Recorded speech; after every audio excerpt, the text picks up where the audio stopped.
Gracie Jiu Jitsu rocks.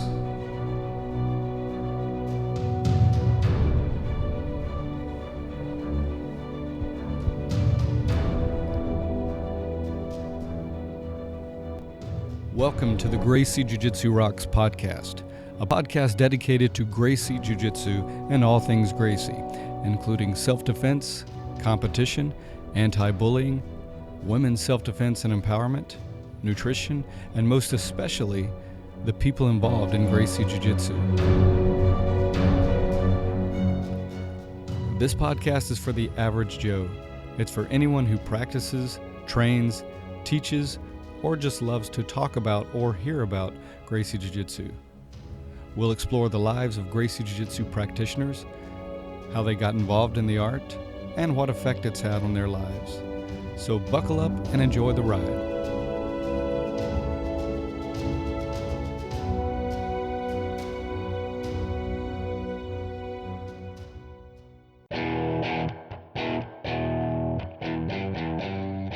Welcome to episode 144 of the Gracie Jiu Jitsu Rocks podcast.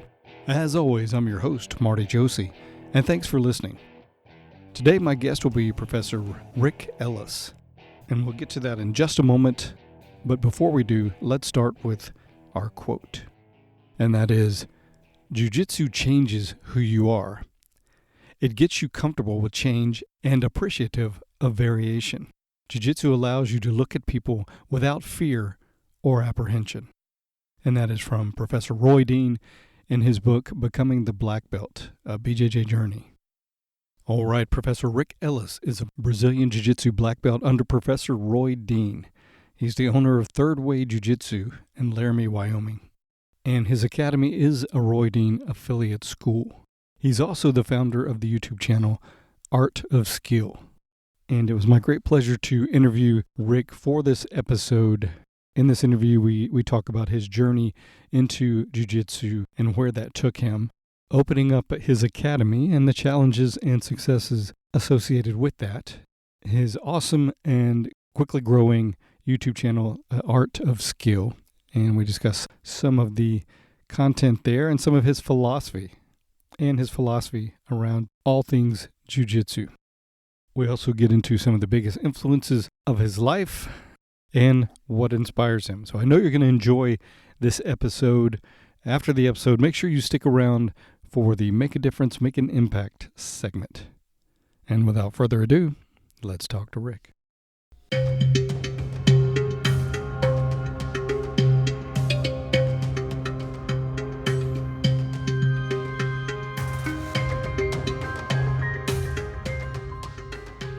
All right, I'm speaking with Rick Ellis, Jiu-Jitsu black belt under Professor Roy Dean, and owner of Third Way Jiu-Jitsu in Laramie, Wyoming, and his academy is a Roy Dean affiliate school, and he's also the founder of the Art of Skill. So welcome to the show, Rick. Hey, Marty. It's so good to meet you and so good to talk to you. I've been a listener of your show for a long time, so it's an honor for me, honestly, to be on this show, considering the who's who of people you've had as guests. I'm just kind of a nobody in Wyoming, so I appreciate it. Well, the honor is definitely mine, and mutual respect for sure. You're definitely not a nobody, so appreciate your humbleness, but you're definitely far from that, my friend. Well, thank you. So I got a number of things I would like to chat with you about, but let's just start with a little bit of your background. Where are you from originally, and what led you to jiu-jitsu? Well, I've been pretty nomadic most of my life, starting when I was very young. My mother had a habit of reinventing her life literally every 2 years. And she was kind of a fearless woman who would just uproot us and make big moves across the country, sometimes to other countries. So we kind of bounced around a lot as a kid. And then as an adult, that impulse has always been kind of familiar to me. And so I've lived in a lot of places, but I'm originally from California. I guess I feel like a Californian because that's where I went to high school. That's where I, became an adult and all that. But I'm in Wyoming at the moment, and that's kind of been my life every, decade or every few years. We kind of bounce around. Well, that sounds really cool, actually. What got me into jiu-jitsu, like probably most of us, it was Royce Gracie, UFC 1. Sure. I was playing in a band in Cancun in 1993, of all places, and I came back to the United States, and my good friend told me about this thing called the Ultimate Fighting Championship, and I thought, oh, that sounds really cool. So I missed the first one. I didn't see that one live, but I went and got the videotape, and I watched it, and I knew instantly, I knew that this was something that I had to learn. Of course, in 93, there are not dojos on every corner the way there are now. So it would be a long time before I would take up jiu-jitsu. I did some Japanese jiu-jitsu for a few years as kind of an interim thing.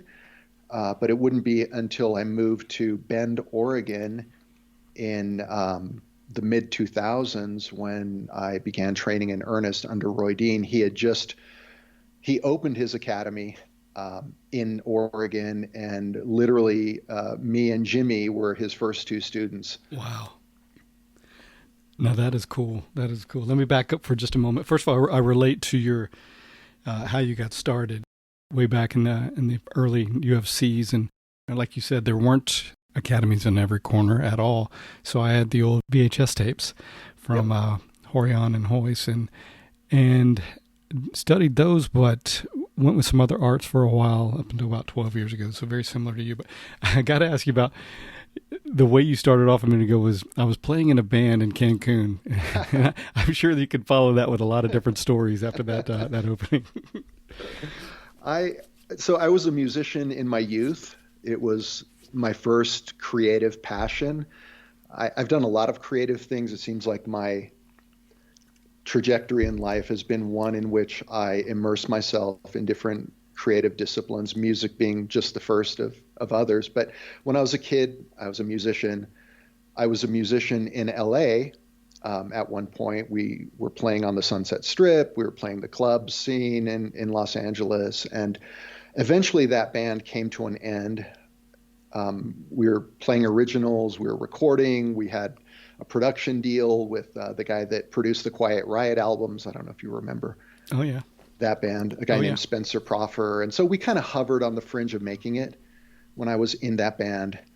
But it would not be, and it broke up. And I decided to do something completely different. And so I ended up going on vacation with a friend of mine to Cancun. And we ended up at the Hard Rock Cafe, and I was watching this band playing, and I told my buddy, I said, you know what, I'm going to come down here and do this. And of course, he thought it was the booze talking. But a year later, I was down there, and I spent 3 years in Cancun playing in bands. It was supposed to be, it wasn't originally going to be, well, I didn't know how long it would be, but it turned out to be 3 years. Very cool, man. You must have gotten that from your mom, that that free spirit, and hey, I'm going to go do it. A lot of people talk about doing things, but my mother was kind of a complicated, kind of troubled woman in some ways, but she was fearless, and I think in some ways I've gotten that from her. I don't feel fearless, but I do have, the willingness to take that next step. A lot of times, whatever that next step is, a lot of us are paralyzed by that fear of the unknown. And I've been kind of blessed maybe from my early life experiences to not really have that. Well, I do admire that, because you're right. There's so many people that wish they would have done something looking back, and would like to do something, but just don't have that. It's tough. It can be tough. Yeah, it is. So tough. I do admire that. All right. So you ended up at Professor Dean's Academy, were one of the first couple of students, and tell us about that. That was a really special time. When you are a new student in a brand new academy, there's an energy there. And the instructor puts an immense amount of energy into that first generation of students, because everyone's at the same level. I got a chance to experience that when I launched my academy. That first generation of guys that you bring up to blue belt, it's very organized, it's very methodical. You can bring everybody up and make sure they have no gaps in their understanding. And, there's this infusion of energy and infusion of technique that you put into that generation. Eventually it becomes very messy. You've got students of different skill levels and you've got new people coming in, and it becomes a much more different thing. But so what I remember really in those early couple years of that academy was just the infusion of technique. Roy Dean was hungry to make a name for himself. He was, embarking on this new journey of him being an instructor, and then YouTube came along shortly after that, and he embraced that, and I began participating with him in those early videos and helping him with a lot of that media, and he and I became very close. And so really when I think of that early academy, it's just very, very special to me. Mm. What an incredible opportunity to be there. It sounds like every class was a private, or a semi-private. And it kind of was, at first it was 2 people on the mat, me and Jimmy, and then, there was 3 of us. And then before long, there was a full room. But a lot of those early guys that came along, it's interesting how many of us have gone on to be black belts. When I survey that first generation, guys like TJ and Neil and James and Donald and, just all those guys that were my teammates. And it makes me wonder, and I've said this before, I think I wrote about this, so in Japanese, in Japanese martial arts, there's the concept of the sensei, of course, who's the teacher, but there's also the concept of the senpai. The senpai are the senior students that are ambassadors for the sensei. They help transmit the knowledge. They become leaders in the academy and people that the junior students look up to because they've kind of shown the way. And I've always wondered whether there's something about being a new student at a brand new academy, because you automatically become a senpai. And you automatically have a bit more responsibility because you're a senior student, even though you've got that one stripe on your white belt. And so I've wondered if there's something about that experience that makes people less, less prone to quitting and more prone to staying with it and continuing on that journey, because none of us have quit. It's pretty interesting. Wow, it's very interesting. I believe there's something to that too. It's it's not much different than if you were a big brother, and you're the firstborn, and then you have younger siblings. You just see the world differently, and kind of an unspoken responsibility falls on you to just grow into that role, right? And if you look at even let's say like the Renzo Gracie Academy or some other academies, and you look at all the guys that came from that first generation, Carl Pravick and Sean Williams and John Danaher and Aaron Milam. And it's a list of who's, right? And so I suspect that there's a dynamic there in a new academy that you don't get if you're just a student in an established academy. Yeah, I definitely agree with that. I am familiar with the senpai. I lived in Japan for a while, so I really appreciate their culture when it comes to martial arts as well as many other things. Mm-hmm. Okay, so you're at Roy Dean's Academy. And by the way, big fan of Professor Dean. I did have a chance to have him on the show a number of times. One time just to interview him solo, and then he came back to be part of an injuries group discussion, and then another one entitled BJJ and Physical Culture with some really wonderful guys. So if you guys haven't heard that, go back and check those out. But yep, I've listened to all those. In awesome. fact, I spoke to him on the phone this morning, and I told him I was coming on the podcast, and he wanted me to say hi to you. So well, great, thank you. Definitely hi to him too. So how long were you with him at his academy, and then where else did life lead you from there, Rick? So I trained under Roy Dean for about 4 years, white belt to purple belt. And we ended up moving to Maui, of all places, as a fresh purple belt. So I had gotten my purple belt and we ended up moving. So I was there for 4 years, which is really the formative period. If you think about how much you have to learn white to blue belt, and then how much you learn blue belt to purple belt, really by the time you get your purple belt, it's not that you don't continue to learn and amass knowledge and go deeper and deeper and deeper over the years, but that foundational knowledge that you acquire white to purple belt really becomes the core of your game. and that never goes away. And so when I think about my game, even though I've lived in a lot of places since then and gotten a chance to train with some amazing guys over the years, and I've certainly learned a lot from those people. When I think about my game, most of it is directly from Roy Dean. I mean, most of that foundation, and really the way that I think about jujitsu, that influence. There's always, in any academy, the instructor. The students are a reflection of the instructor, of that technical influence, of that sometimes that attitude. Mm-hmm. If the instructor has a very pressure-oriented game, maybe that's the game that everybody plays. Or if the instructor is a competitor and sees the world through the lens of competition, then everybody sort of sees it through that lens. So that's really, to me, that what I got most was the viewpoint, how to really understand jiu-jitsu and that technical infusion. So we ended up going to Maui. I spent a year there training under Luis Heredia, who was one of Rickson Gracie's black belts, Yes. An early black belt of Rickson Gracie's. Luis actually came to the United States with Rickson when Luis was a purple belt, and he became one of Rickson's chief instructors and all that. So that was good for me to get a chance to get that, get a glimpse into that lineage.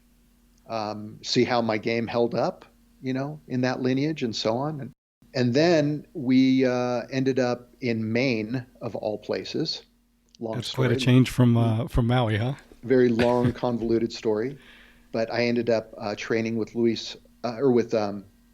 Alexi Cruz for a while. Alexi was Ricardo de la Riva's first black belt. Huh. So I got a chance to get a deep dive into that lineage and see that, the de la Riva game is far deeper than what we think of when we think of De La Riva. And even though, I've never been much of a De La Riva player, even to this day, it's not really my game. It was good to train in a different environment that had a completely different technical influence. And I've trained with other people as well. And we ended up moving to Wyoming 5 or 6 years ago, and there was no jiu-jitsu here. And that's really what prompted me to open an academy of my own. I'm getting kind of old, and I wasn't necessarily seeing jiu-jitsu as necessarily a big career path for me, but there was an opportunity here to start an academy, and it's actually been really great for my own development. Interesting. So I think it's really great that you get a variety of different lineages and atmospheres, Maui and with Professor Limao. Cruz. Limao, yeah. Limao. And, incredible guy for sure. Yep. And then the other gentleman I'm not familiar with, but certainly, familiar with the De La Riva. So I think it's really great that you got that Cruz fast. Is very, so there's kind of a group of guys in Maine. Pete Roberts, the guy that owns Origin. Okay. Alexi Cruz, Andre Dedeco. Yep. He is, out of Boston. And so there's a bunch of guys that all are very, very close up in Maine. And, I've had a chance to train with all those guys. Excellent. So this led you to opening your own academy, Third Way Jiu Jitsu, or Third Way Academy. Tell us about that. First of all, where did the name come from? And then how did that whole process of opening the academy and getting established, how'd that go? Well, the name came from, when you're thinking about branding a company, there's a process, because I've done this with a few businesses, and there's always a process that I go through that in which you have to do due diligence and make sure that all the domain names are available and make sure that, that the name is usable, that it doesn't have any association with any other brand. And so Third Way was not my first choice. You start going down your list of ideas or maybe coming up with other ideas, and eventually you realize, oh no, that one's taken. Oh, that's being used for this and that. And so eventually I arrived at Third Way. But what it means is, so in jiu-jitsu, there are basically 3 ways to deal with an attack. At its most fundamental level, an attack is just a transfer of energy. If you push someone, there's force, there's a vector there, you can quantify it. If someone grabs you, if someone punches you, if someone kicks you, like whatever that is, there's, it's a transfer of energy in some way. So there's three ways in jiu-jitsu that we can deal with that. We can resist the energy, we can redirect the energy, or we can blend with the energy and become part of the energy. So resisting, that's the most natural. Everybody does that innately. It's the least efficient because it relies on physical attributes. Mm-hmm. And at the higher levels, you resist with intention and purpose and with structures, because maybe you need to elicit a response, or maybe you're trying to block a certain pathway and funnel people into a different pathway. So resistance can become more elegant, but it's still kind of a lower level way of expressing jiu-jitsu. Redirection would be like someone throwing a punch and you block or you redirect that punch, or someone goes to push you and you pivot and you judo throw them. You're taking their energy and you're doing something with that energy.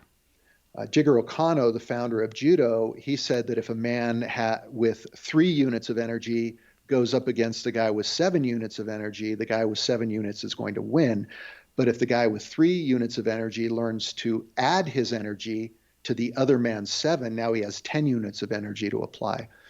And so redirection is an example of that, nice. that kind of philosophy. Blending is what a surfer does on a wave. A surfer can't resist the wave. He can't redirect the wave. It's way too powerful. All he can do is become part of the wave. If the wave goes up, the surfer goes up. If the wave goes down, the surfer goes down.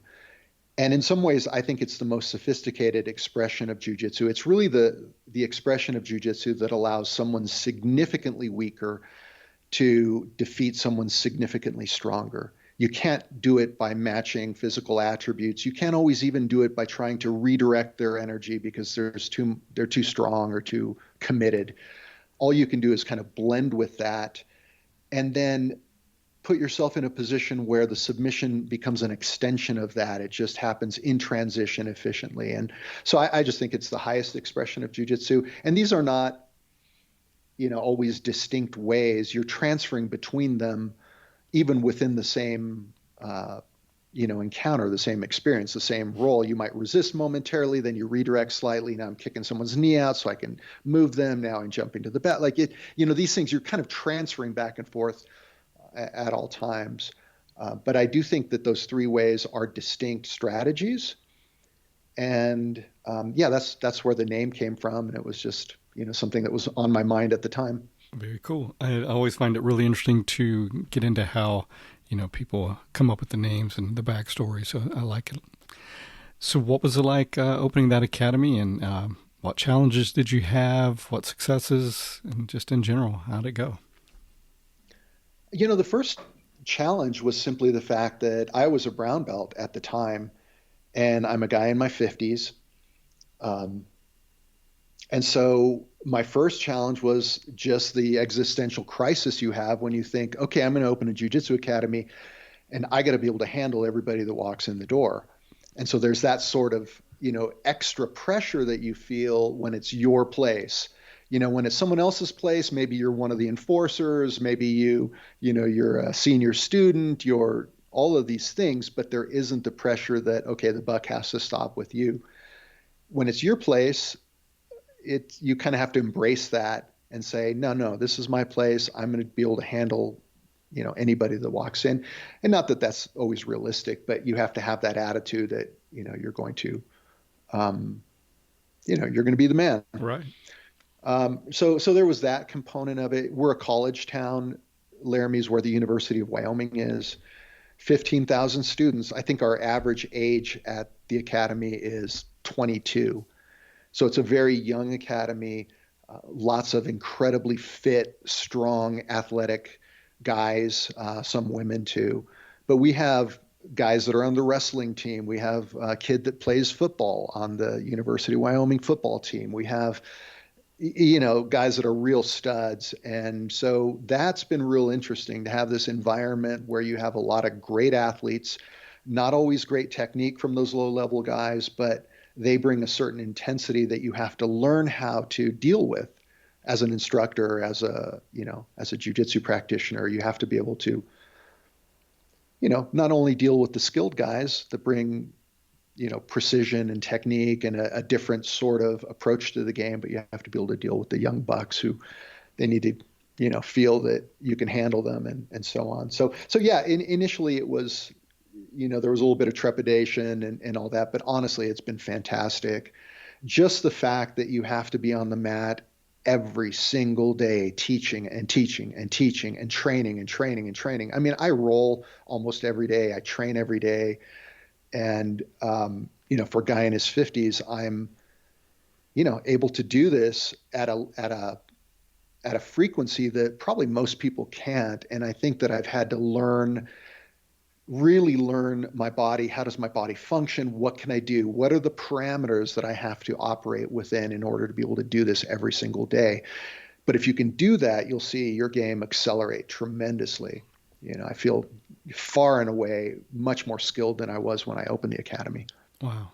It sounds like it's been perfect for your development of self-awareness and self-growth in that arena. Roy Dean calls it finishing school. And, not that you can't become incredible if you don't run your own school, right? There are plenty of black belts out there. In fact, most black belts in the world do not go on to open their own academies.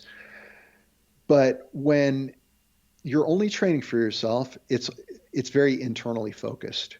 All you're thinking about is what you need. How can I get better? Okay, I struggle with that guy. What do I need to do to beat that guy?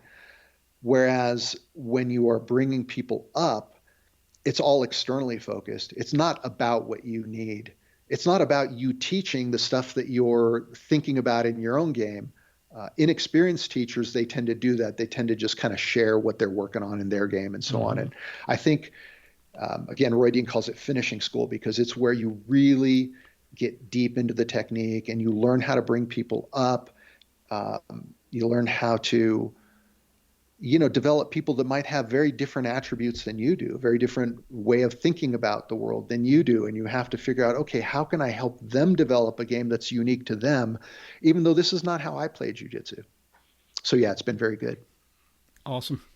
Yeah, it's a whole different side of it. And much respect to anyone who opens an academy, and it's not an easy path, It can be a grind. You have to embrace the grind. I mean, there are plenty of nights when I'm just beat up and I'm thinking I have to go teach class again. I'm not in the mood, but you get there and you feed off the energy of the crowd and you realize that you're making an impact. And yes. yeah, it's great, but you do have to embrace that it's not like being a hobbyist and just training 3 days a week. This is your place. It's your responsibility. You have to deal with everything. You have to deal with the kid that, broke his arm. You have to deal with, you got to deal with everything. You got to deal with the very insecure person coming in and barely making it through the door, and the guy who comes in who wants to demolish everybody. You got to kind of, you got to take care of everybody, right? Oh yeah. Keep it all. So what stands out as the biggest lesson for you in that the whole academy experience? Wow. Probably what I said is that it forces you to think about jiu-jitsu in a different way than you would if you are solely a student. Gotcha.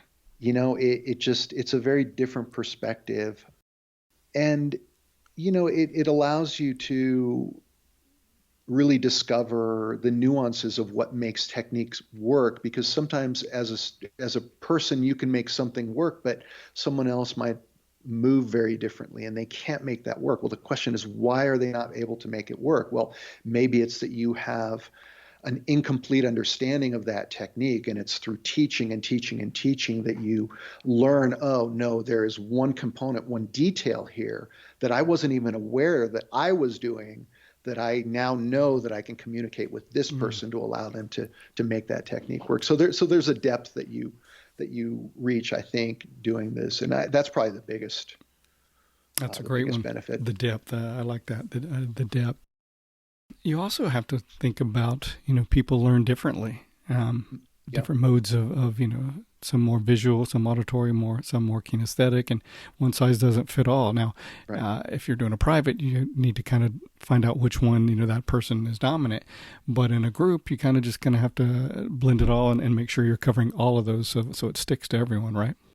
Yeah, it is. I have been heavily influenced by the way that Roy Dean teaches, and I've seen I've trained under many, many instructors over the years, and I've always sort of circled back to the way that he teaches, which in some ways is a little bit minimalist. Hmm. He doesn't overteach, he doesn't over explain. He hits on the two or three key details of a technique, but it's really about getting students moving, getting them, you know, it's sort of the death of the class when the instructor goes on a 20-minute journey to get to the point. Right. And so keeping the energy high, keeping people moving, and then so even though you might not explain everything in the detail that everybody in the room needs, you just get them going so that you can then scan the room and walk over to the individual groups and give them what they need. That's great. And that's going to be different from person to person. So that's generally how I approach it. I try to be a little bit minimalist. I teach sequences a lot. This is how Roy Dean teaches. It's always about sequences of connected techniques. The neighbors, you have to know all the neighbors rather than just disconnected things. I love that. I love that. And I also love that the keeping it simple, and keeping it fun. I know you mentioned in one of your videos, if it's not fun, then it's not gonna, people aren't gonna stay. So that's ultimately, honestly, that is the number one reason why people train jiu-jitsu, and it's the number one reason why people quit jiu-jitsu. They're either not having enough fun or they're having plenty of fun. Everybody will give you a reason why they train jujitsu or why they quit jujitsu. And, I got busy at work. I train jujitsu to protect my family, or I train jujitsu because it's healthier. They have all these reasons, but if it's not fun, none of those reasons matter. that's right. And that's really the focus. I think that's, with anybody that runs a jiu-jitsu academy should be asking themselves, am I making this experience the most fun possible for everybody? Because that's what keeps the retention. If it's too severe, if the training is way too severe, if it's too brutal, then you're not going to get that retention. Totally agree with that. 100%. Let's shift just a little here now and talk about your YouTube channel, The Art of Skill. Just want to stop and say, I love your channel, your videos. I think they're Thank you. Wonderful. It's a great mix between your philosophy, some technique videos like knee cut and classic mount combo, and then even some narrated rolling videos. But some of the ones that just stand out are warm-ups are stupid, BJJ when you're old, BJJ imposter syndrome, 5 life lessons from BJJ, 6 rules for men, maximum fitness for BJJ, the continuum between success and failure in BJJ, and what do the BJJ belts mean. So there's a lot of them. So if you're listening and haven't checked them out, you got to check these out. All of them are really great. The first two that I discovered were the warm-ups are stupid, BJJ warm-ups are stupid, and BJJ when you're old. And I know you've followed that up with some other stuff about being old. The reason that one stuck out with me is I'm in my 50s as well. In fact, closer to 60 now than 50. It seems really strange saying that. And I just I'm right really there with you, brother. I know. Right there with you. It really related and resonated with me because you were talking about, hey, when I look in the mirror, I'm like, who is this guy? Who's this older guy? And I feel like the same person I was, when I was younger. I can relate to that a lot because I feel more seasoned, I hopefully a little wiser mentally and intellectually, but I still feel emotionally, like that younger person. Now, I'm under no illusion that my body is, a 20 or 30-year-old. So there's a lot of acceptance that I call it the journey of acceptance because I'm still getting there. But I really am inspired by people that as they get older, not just in jiu-jitsu, a marathon runner or whatever it may be, but they're getting well on in years, but they're still vibrant and vital and committed to being the best version they can themselves at that age. I love that. So that's kind of what I want to aspire to be. And that video spoke to me as far as being safe and, doing it right as you get older. So let me ask you this. Which one of these so far have been the most popular and which ones have been the most interesting so far for you to do or discuss? Well, it's interesting because I've said this before, but the Art of Skill channel was never originally supposed to be me. This was an idea I had. So I was involved in a software company a few years ago that came to an end, kind of an inglorious end, and I had to figure out what I was going to do when I grew up. And so one of the ideas I had was a streaming media platform, an instructional, kind of an instructional platform. And the idea was the Art of Skill. And my thought was that we would seek out masters within the world of physical culture, in various disciplines, and bring content from them. It was a little too ambitious for where we were a few years ago financially and all that. And then COVID hit, then we got locked down, and then, our academy was struggling. And a lot of things happened. So I had to shelve that idea, or not, maybe not shelve it, but just put it on the back burner. I had created, I don't know, 2 or 3 videos initially just to get the ball rolling on this YouTube channel, just so it wouldn't be empty. And again, they weren't supposed to be my videos, but when it became clear to me that I wasn't going to have the resources to really do this big vision, I thought, well, maybe I'll keep the ball rolling here with my own stuff, because my subscriber count kept growing and growing and growing, and people seemed to be responding to this stuff. And so, I'm not entirely comfortable being the protagonist in my own reality show. But it's funny, I get so much positive feedback from it that it really kind of nourishes my motivation to keep doing this in a way, because, it's just a little strange. So yeah, I do appreciate you responding positively to it, and a lot of people have. And so I think there's something here. I think that there are a lot of older guys and gals out there in their 40s, their 50s, their 60s, who want to be active. They want to do jujitsu. They want to stay vibrant, and they're, continuing on the journey. They want to keep getting better every year in all of its forms. And there's probably not as many resources out there for that group of people as there could be. So at this point, I see the Art of Skill as being something that can be, a fellow companion on someone's journey. If nothing else, I've shown that you can start jujitsu in your 40s, and you can go on to become a black belt. You can go on to become a pretty decent black belt who can hold his own, even though you're an older guy. And so maybe in that way, I'm kind of showing the way, and in that way, maybe the Art of Skill channel can continue to help people on that journey. But you asked what the most popular. Well, let me respond to that before you get into that, because I think there's a beauty in that you didn't set out to be the guy in this. You just are speaking from the heart and speaking some truth. And very useful, pragmatic advice for people, especially when people are getting older. Let me give you an example. Just jotted down a few notes from the older video. When you're talking about safety first, keeping the ego, controlling the ego, not having an ego, but controlling it, and then tapping earlier than you think you need to. Learn to say no. If anything's uncomfortable, you have perfectly are in your rights to say no, and then leave the dojo with fuel left in the tank. These things are really great things, knowledge to have for someone older and still doing it. So go ahead. You can answer that question now. I just wanted to comment on that. Yeah, and I appreciate that, and the response I get from people is similar to that. It's like, this is really helpful, and so I do appreciate that. And again, I have a bit of discomfort in being the guy who's doing my own show, but when I get feedback that it's helping people, I realize, okay, I need to maybe this is the path for me.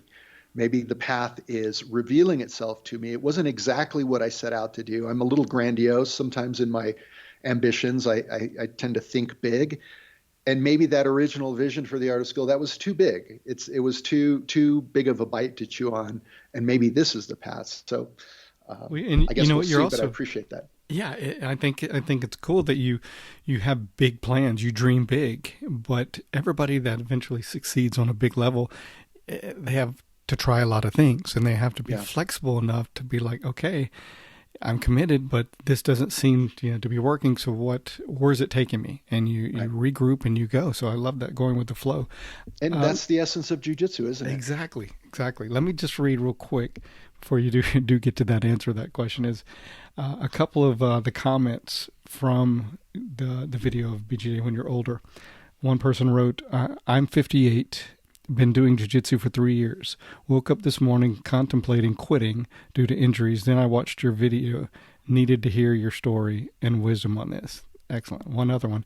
This is exactly what I needed to hear, and my husband has been telling me this too.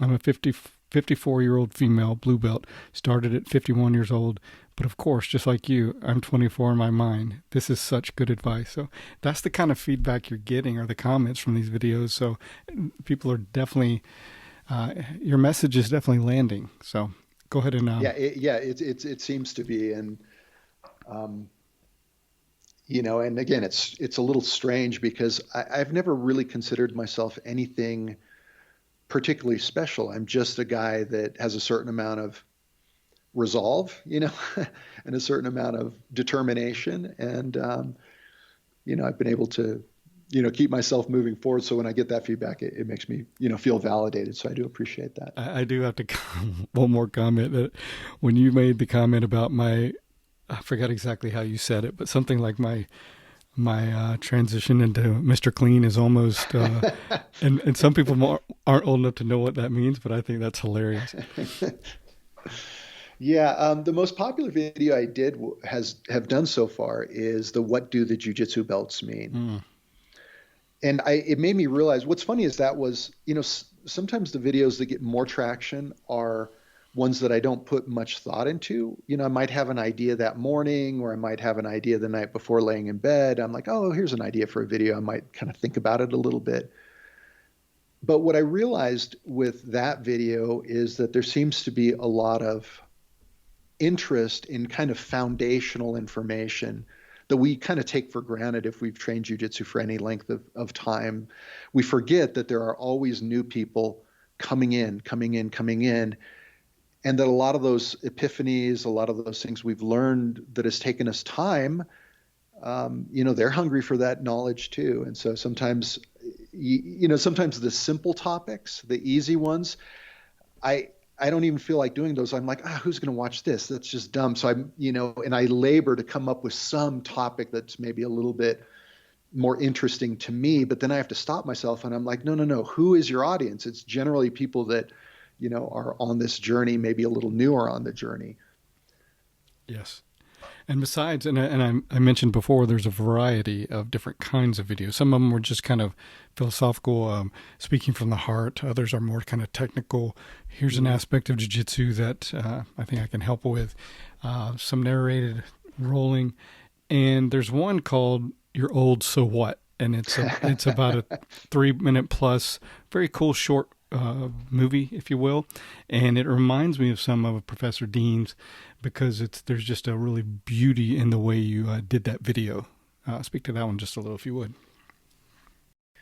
Yeah, it's art. It's just jujitsu art, Yes. in a way. And that video came about because I had a lot of footage kind of laying around.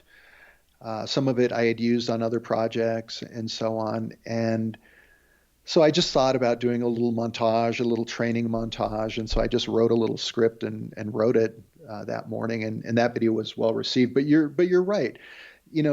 Roy started doing YouTube. YouTube came out in 2006, I believe. That was the year that Roy founded his academy. And so he was very, very early on to YouTube. And so me and TJ, the two of us became Roy's creative partners in a lot of that media. When he did blue belt requirements, it was me behind the camera. When he did purple belt requirements, that was in the basement of my house with me on the camera. When he did, Nogi Essentials, it was me on the camera. Like I have been kind of the behind the scenes camera guy on most of Roy's instructional videos, and then also on a lot of media here and there. And, he and we kind of treat each other as creative partners. He always will, get my opinion on stuff, and I get his opinion on stuff. And we're, just always kind of communicating on that creative level. But you're right, that video kind of harkens back to something that Roy would do, which is, I think of it as sort of a music video, really. Yeah. Music with some emotional impact, some cool Definitely. visuals, and maybe a little voiceover on top of it. Perfect. And no wonder it reminds me of his, because you were such a big part of those. So I didn't know that. I think that's wonderful, the collaboration you guys shared and that partnership. Yeah, that has been ongoing. I mean, a lot of his top videos, you look at his 3rd degree black belt test from a few years ago, that was me behind the camera. You look at, a lot of that media. In fact, you look at a lot of the photography, the iconic photography that we see coming from Roy Dean, the judo throws, all that stuff. Well, who took those pictures? Those were mine. Nice. I've always been the kind of the unsung hero in a way. Well, now you're being sung, so I love it. Thinking back, what are some of the biggest? I mean, obviously, Roy's a big influence in your life, and you've mentioned some of your other instructors. What are some of the biggest influences on your life up until now? And this can be persons, and it can be on or off the mat, or it can be events that happen. Just anything that comes to mind. Well, jiu-jitsu certainly changed my life. In a sense, I can almost look at my life as my life before jiu-jitsu and my life after jiu-jitsu, because those two lives were very different in a lot of ways. I became relatively successful in the software realm. I was a developer and a programmer, and I did some things in that realm, but my life was very insular. I would stare at a screen. I was sedentary and all that. So what jiu-jitsu, I think it kind of gave me a complete life, in a sense, a balanced life, one in which I have physical health, one in which I feel stronger, I'm more capable. It's the mentality changes, the lessons on the mat, the fact that it's hard. Jiu-jitsu is hard. It's one of the hardest things that I've ever done. And so, yeah, probably the most important event in my life would probably be jiu-jitsu. Well, that's a great one for sure. And I'm not surprised. I think for most people listening to this show, they can relate to that. Jiu-jitsu has been such a huge part of their life. The training, the consistency, the all the other different aspects, that improve our lives. So, and not everybody gets it. Not everybody, is into jiu-jitsu. But for some of us, it just gets into your blood. It gets into your soul in a way that you can't explain why. There's just something powerful about the art. And the longer you do it, the more powerful it is in terms of its influence on your life, its influence on how you look at the world, how you walk through the world is different. So, but not everybody gets that. Yeah, but those of us that do, you're right. It becomes this kind of filter that you look at the world, and every thing you do, at least in some part, is filtered through that lens, that scope. Yeah. So, Rick, what inspires you? Well, that's a broad question. It is, and answer it however you would like. I think fundamentally, I am drawn to creative expressions. I've been a musician. I was an audio engineer in LA at one time, working on TV shows and film production. I'm a graphic artist. I'm a videographer. So what inspires me really is just things that I can apply creativity toward. Anything that's beautiful. I'm drawn to beauty. Beauty, beautiful music, beautiful visuals, a beautiful sunset. There's just something, I think, for those of us that have kind of a creative orientation, there's inspiration everywhere because there's beauty everywhere.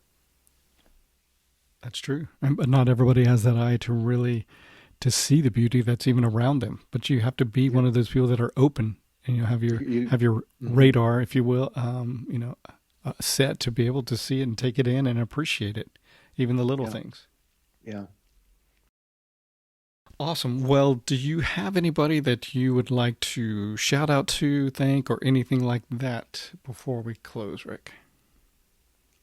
No, I mean, just thank you for giving me an opportunity today. And, certainly there's my YouTube channel. We can have people pop over. And if you like what I'm doing, if you subscribe, that'd be fantastic. But no, I just appreciate it. This was a lot of fun. And I'll definitely put a link in the show notes to that YouTube site.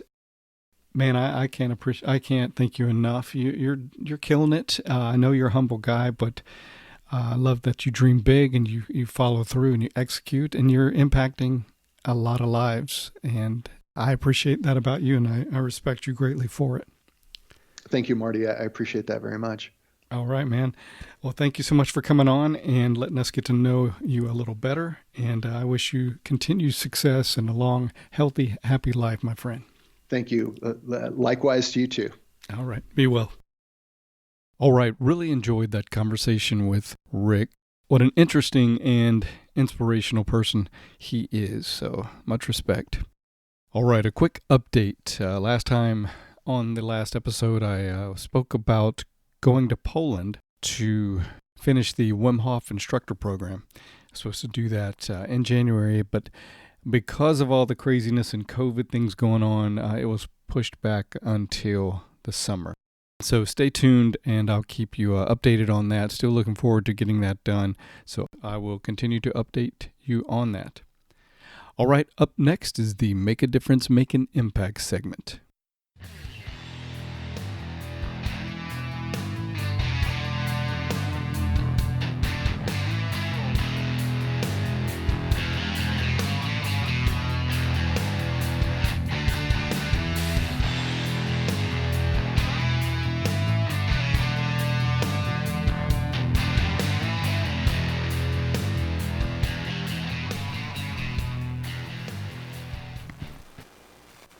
What gets you out of bed? What gets you off the couch? What gets you in the gym? It's not your alarm. It's not your parents.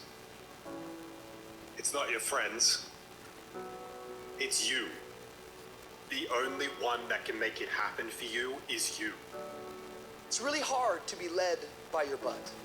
But I'm not qualified. But I'm not good enough. But I'm not smart enough, but I didn't go to the right school, but I don't have enough money, but, if you're ever gonna step into your future, if you're ever gonna step into your destiny, you're gonna have to get over your butt. And that's what a pity party is when you have an undisciplined mind and you meditate on the wrong thing over and over and over again. If you're gonna throw a pity party, I'll give you 3 days and that's it. And after 3 days, you cut up your record player, your iPod, your MP3, and you come up with a plan. Do I just sit there and settle? No, I don't. I say enough's enough, man, and I'm gonna make a change, and I'm gonna keep going until I get it. You chase something that you believe you deserve until you get it. And it doesn't matter what happens to you. It doesn't matter how many times you've been fired. It doesn't matter how many people don't believe in you. You just go until you get it. That's the point. Are you tired yet? Some of you need to get tired. You need to be tired of what's going on in your life. Get tired of your habits. Get tired of the actions that you're putting in every day. You gotta change, man, or nothing changes. I woke up one day and stopped making excuses. I woke up one day and stopped playing the blame game. I woke up one day and looked at the man in the mirror and was like, yo, bro, what are you doing? Wake up. It's showtime. Let's go. Get up. Go to class. Get up. Do your homework. You wake up earlier than people. You stay later than people. You stay humble. You work harder than anyone when no one's there. I guarantee someone that feels bad about themselves soon will label you as he's built different. He's built different should be your label because people feel bad about themselves. Your life is exactly what you wanted. Because every day, you've had choices to make. You're responsible and credible for every single choice. You've made the choices. And what I need you to do for me is why are you here and then take ownership of why you're here. So you control you. This world ain't gonna give you what you deserve. This world will give you what you work for. I put that work in every single day. And when you wake up every single day and you put that work in, and yes, for some of us, it might be harder than others. Man, whatever. We do what it is we gotta do. especially when we're desperate. Winning's not loyal to you. It doesn't care about you. Winning doesn't care how sore you are. Winning doesn't care how much sleep you get. Winning doesn't care how hard you work at times. Winning requires all of you and then more, and it promises you nothing. It's a mastermind of creating fear and doubt in your mind. It causes setback after setback. So the question is about winning. Are you willing to sprint when the distance is unknown? And why chase this thing called winning? Because the only thing that's guaranteed in life, if you don't chase it, is losing. Now is the time to grind. Now is the time to show the world that I was placed here for a purpose. Work for it. Fight for it. It begins today, it continues tomorrow, and it never dies.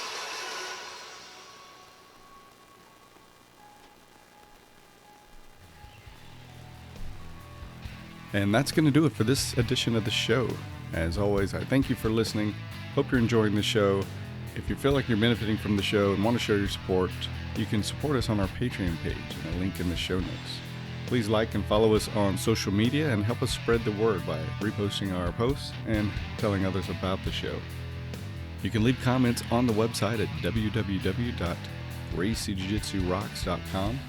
You can also go to iTunes and leave comments, as well as rate the show, and we would appreciate a 5-star rating, which helps us with our standing in iTunes. You can also leave comments on our YouTube channel. If you have suggestions for the show, please don't hesitate to give those. We always like feedback and suggestions. Okay, that's going to do it. So until next time, this is Marty Josie, and I'll see you on the mat.